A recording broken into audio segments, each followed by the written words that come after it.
kurangnya perhatian dan perawatan fasilitas yang berada di Taman Puntikayu membuat taman wisata yang berada di tengah kota Palembang ini menjadi sepi pengunjung.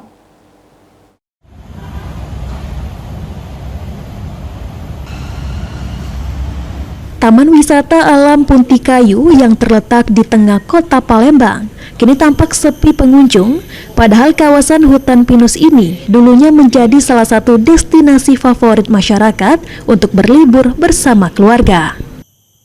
Berdasarkan pantauan tim PAL TV, hanya terlihat beberapa pengunjung yang datang, seperti ke area bermain, spot selfie, dan wahana edukasi.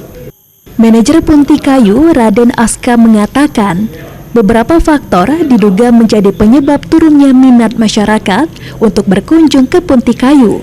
Di antaranya adalah kurangnya inovasi wahana baru, fasilitas yang mulai usang, serta banyaknya alternatif tempat wisata baru di sekitar Palembang.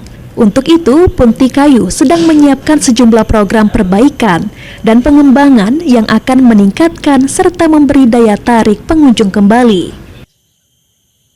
Mungkin untuk sepi ya mungkin itu relatif namanya, karena memang perekonomian kita lagi menurun ya ini.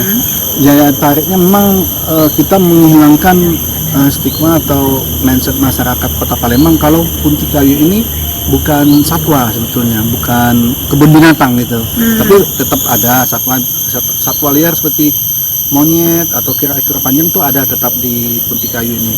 Nah, kemudian ada hewan-hewan yang di dalam bisa dilihat di dalam kandang, tapi bukan hewan yang dilindungi, tapi hewan yang bisa berinteraksi, misalnya domba, ada kelinci, itu masih boleh di Puntikayu.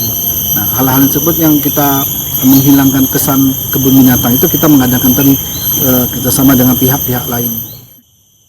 Dengan pengelolaan yang lebih baik, tempat ini diyakini bisa kembali menggeliat dan menarik minat wisatawan lokal maupun luar kota. Suryadi,